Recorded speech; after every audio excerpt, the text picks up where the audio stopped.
Shiv Shakti school के video classes में एक बार फिर से सभी विद्यार्थियों का स्वागत है। आशा करता हूँ कि सभी विद्यार्थी अपने घर पर कुशल मंगल होंगे। जैसा कि आपको पता है कि हम हमारा टॉपिक ले रहे थे साझेदारी।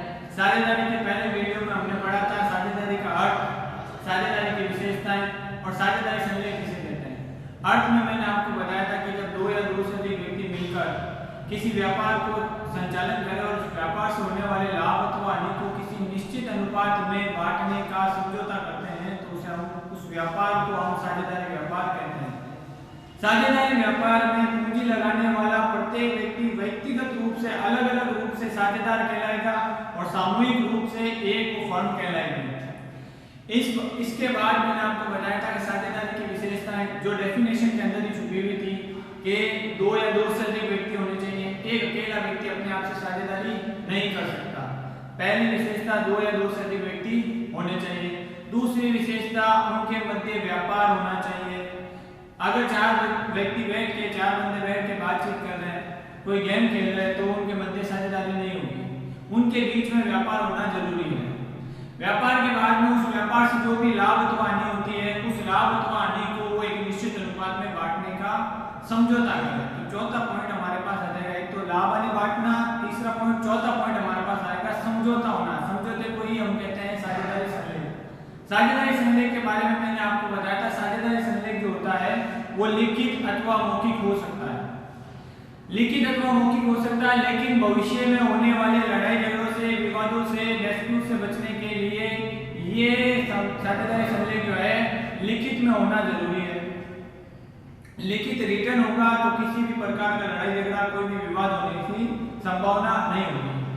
उसके बाद मैंने आपको बताया था साझेदारी संलेख की विषय वस्तु, यानी साझेदारी संलेख के अंदर क्या क्या चीजें शामिल होती हैं, जिसमें साझेदारों के नाम, साझेदारों के पते, साझेदारी फर्म का नाम, साझेदारी फर्म कौन सी स्थान पे हो रही है, कौन कितनी पूंजी लाएगा, कौन कितना वेतन पाएगा, किसको पूंजी पर ब्याज मिलेगा, किसको आरएम पर ब्याज मिलेगा।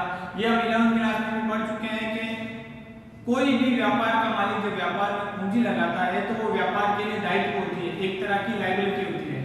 उस पूंजी पर व्यापार के मालिक को ब्याज मिलता है। इसी प्रकार यहाँ पे जब साझेदार व्यापार में पूंजी लगाएंगे, फर्म में पूंजी लगाएंगे तो उस पूंजी पर उनको क्या मिलेगा, ब्याज मिलेगा। इसी प्रकार अगर कोई साझेदार आरएम करके अपने घर पे लेके जाता है फर्म के अंदर से तो उसको उस आरएम पर ब्याज चुकाना पड़ेगा। आज हम बात करेंगे कि अगर ये साझेदारी संलेख किए बगैर किन्हीं लोगों ने व्यापार को प्रारंभ कर लिया तो वहां पे कौन कौन से रूल अप्लाई होंगे। वहां पे रूल अप्लाई होंगे, एक सवाल है हमारे पास जिसमें है कि साझेदारी संलेख के अभाव में लागू होने वाले नियम। साझेदारी संलेख के अभाव में जो लागू होंगे नियम वो होंगे भारतीय साझेदारी अधिनियम 1932 के अनुसार। भारतीय साझेदारी अधिनियम 1932 के अंदर कुछ नियम फिक्स कर दिए गए हैं कि अगर आपने साझेदारी संलेख नहीं बनाया है तो उस साझेदारी संलेख के अभाव में आपके ये नियम जो है एप्लीकेबल हो जाएंगे अपने आप। जिसमें से पहला नियम क्या है कि सभी साझेदारों को लाभ हानि का जो विभाजन है वो बराबर अनुपात में करना पड़ेगा। देखो अगर साझेदारी संलेख बन चुका है और उसमें कोई अनुपात निश्चित हो गया है, मान लेते हैं दो साझेदार है, उन्होंने डिसाइड कर लिया कि एक जन लेगा 70% प्रॉफिट, एक जन लेगा 30% प्रॉफिट, तो उनका 7:3 का रेशियो फिक्स हो गया। अगर ये साझेदारी संलेख बन गया है तो इसी अनुपात में बांटा जाएगा। लेकिन अगर साझेदारी संलेख नहीं बना हुआ है तो सभी साझेदारों में लाभ हानि क्या कहा जाएगा, बराबर अनुपातों में बांटा जाएगा। पहला नियम। दूसरा नियम, किसी भी साझेदार को पूंजी पर ब्याज नहीं दिया जाएगा और ना ही आरएम पर ब्याज वसूल किया जाएगा। तीसरा नियम हमारा जो है, किसी भी साझेदार को उसके द्वारा प्रदान की गई सेवाओं के बदले कोई भी वेतन, बोनस, कमीशन या पारिश्रमिक नहीं दिया जाएगा।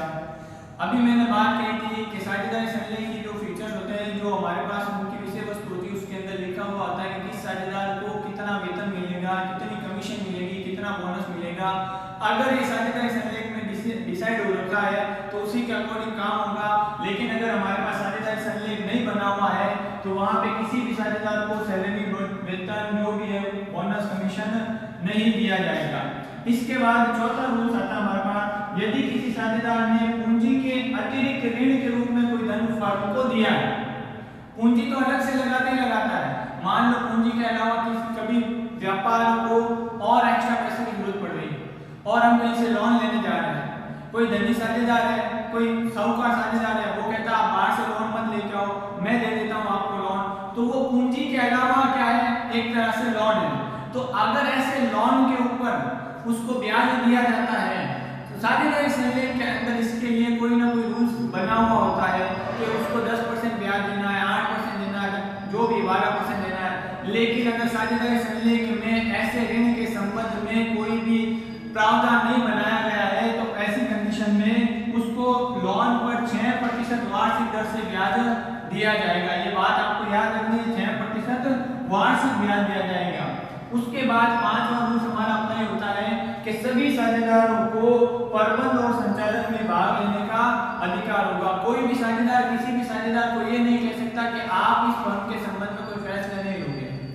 जब साझेदारी संलेख का अभाव होता है, साझेदारी संलेख नहीं बनाया गया है, तो सभी साझेदारों को प्रबंध और संचालन में भाग लेने का अधिकार होगा। और छठा हमारा नियम आता है कि सभी साझेदारों को फर्म की पुस्तकें देखने और उनकी प्रतिलिपि यानी फोटोकॉपी प्राप्त करने का अधिकार होगा। यानी रिकॉर्ड्स हर साझेदार जो है वो रिकॉर्ड में देख सकता है, उसकी फोटोकॉपी प्राप्त कर सकता है। कोई भी साझेदार दूसरे साझेदार को मना नहीं कर सकता। जैसा कि मैंने आपको पहले भी बताया था, कोविड-19 के अंदर हम कम में ज्यादा सीखने की कोशिश करेंगे, तो इन नियम को हम शॉर्ट में कैसे याद कर सकते हैं। तो पहला हमारा नियम क्या है, किसी साझेदार को लाभ हानि बराबर अनुपात में बांटा जाएगा। तो इसके लिए सिर्फ एक सिंपल याद रखें बराबर का, और इस बराबर के साइन से पूरा पॉइंट याद रखने की कोशिश करें कि सभी साझेदारों में लाभ हानि बराबर अनुपात में विभाजित किया जाएगा।